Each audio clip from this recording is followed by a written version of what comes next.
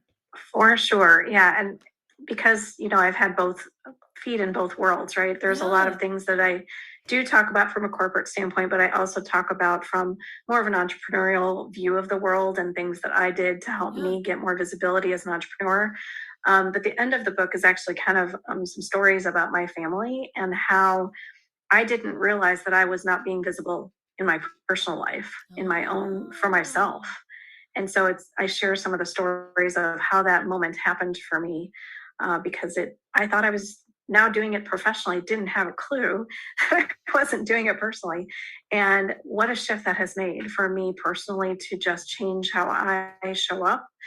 But it's also changed my children, it's changed my marriage, it's changed everything because of the one moment in my kitchen that I share in the end of the book that happened for me.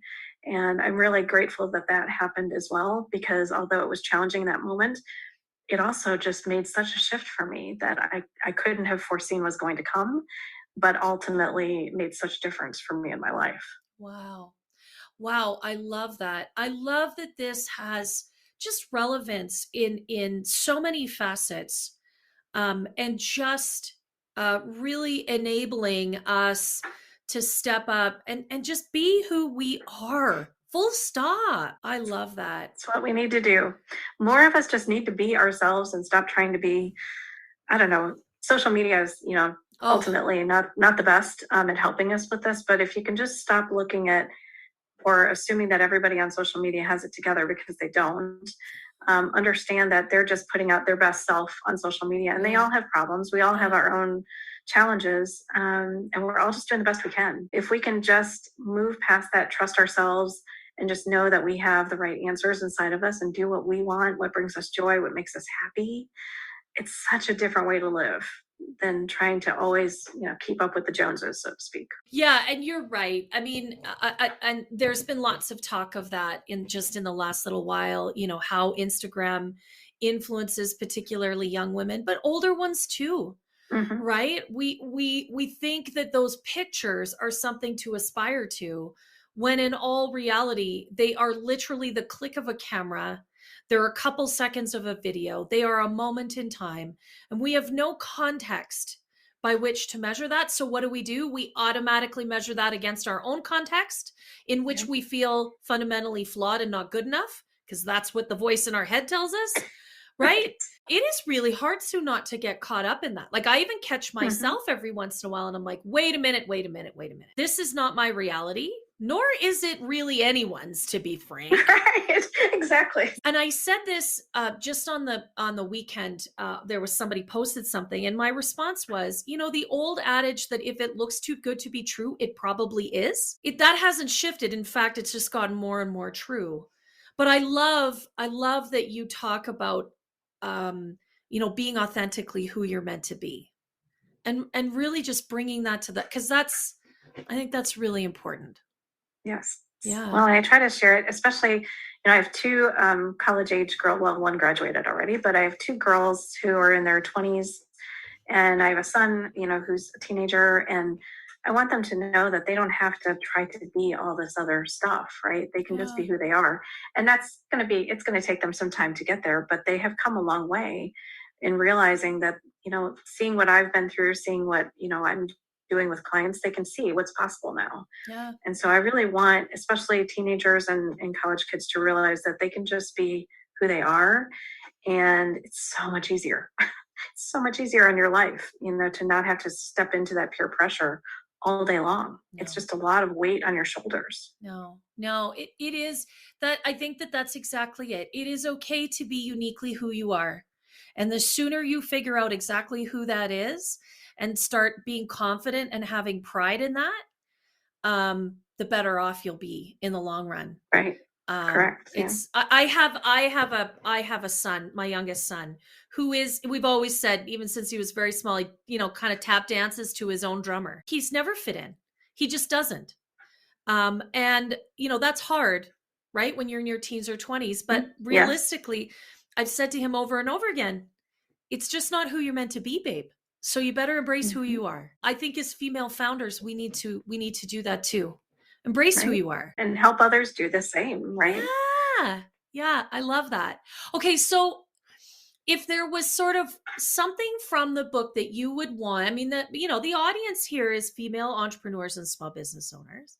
What would you say to them in order to better embrace their authentic self and be more visible? One of the things that I think was a big aha moment for me the last 2 years is, people want to work with people that they know, like, and trust. I think we all probably know that, right? Yeah. I was not doing the best job of putting myself out there. I would write a blog every week and think that was great, but I wasn't putting my picture out there. I wasn't actually using my own words enough. And so I've changed my whole strategy on what I talk about, what gets published by me. All of that stuff is about me because people need to know who I am to know if they want to work with me and if they think I'm a person that they could see themselves working with. So the more that you can be vulnerable, the more that you can embrace your authenticity and put yourself out there in a bigger, bolder way, people are going to see that. Yeah. Even if you just share what you're doing, hey, I'm speaking at blah, blah, blah event this week. I'm so excited to see what all the women are going to talk about. I'm just sharing information. But I didn't used to do that. I just wouldn't talk about stuff, again, hiding. Yeah. So please learn from me. Don't do that, right? Yeah. So now I have gotten way better at just sharing the things that I'm doing. And if people are interested in talking to me about it, that's great. And if they're not, well, then they just learned something new that I'm doing. And that's fine too. But I think what it's done and what I've seen is it's opened up more people to come work with me because I'm talking about what I'm doing for a change instead of hiding. And so I'm the queen of trying to learn how to be more visible myself every single day. Right. And I really work really hard at doing more and more of it and being bold.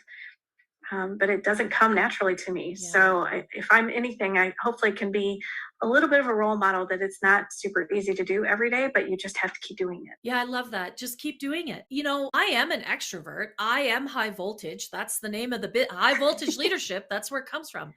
But even for me, it is difficult. And I have had to learn, very similar to you, to really step into that and to be okay with not everybody's going to respond. Not everybody's going to like it.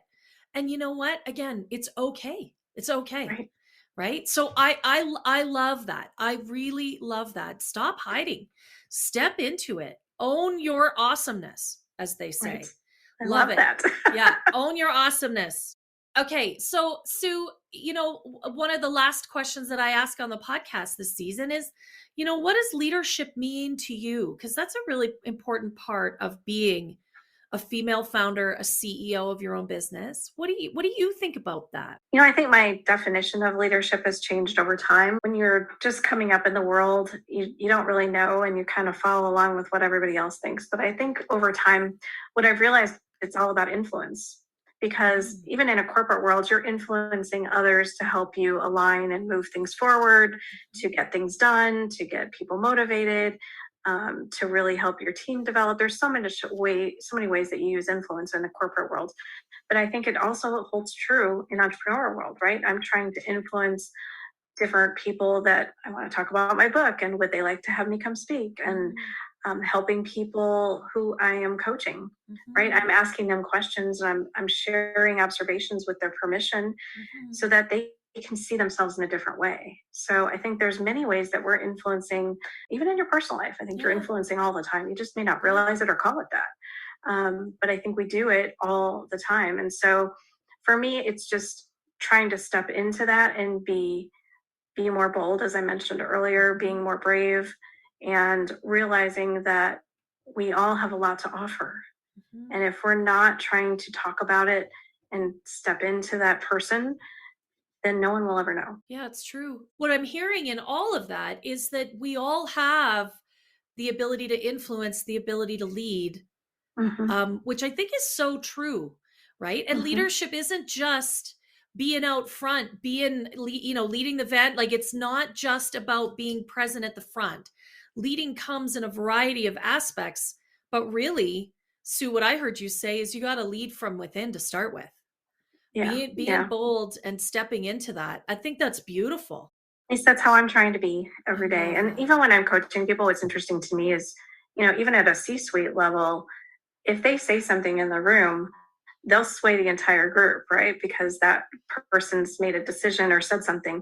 So I always encourage them to actually speak last and let their team share. Let them talk about what they think is the right answer. And then that leader may have to come in at the end of the day and make the decision, right? But if you talk first, you're going to sway everybody else. And so I think that was kind of an aha moment for some of them who maybe are more junior in their leadership and haven't learned that fact yet, but they're starting to, right? And they're starting to see the importance of collaborating with their team and letting their team make decisions and come up with ideas and recommendations. It actually makes it so much easier to be the CEO or the C-suite person in that situation, because you don't have to have all the answers. No. You just have to use your common sense and your gut and make the right decision for the company. Well, and you hired a whole bunch of smart people. So Correct. Let's leverage them. Why not let them do the work you hired them to do? And you know what? I think that I love that, because there is something about being confident in your leadership, being bold in your leadership, being present and forward in your visibility does not mean that you have to always be at the front of the room. It doesn't mean you always have to be leading the conversation. It means that you have to have enough confidence in who you are to be able to facilitate and allow others to I really love that, Sue. That's just a beautiful aspect of that influence and that leadership. And you're right. And I work with, executives all the time.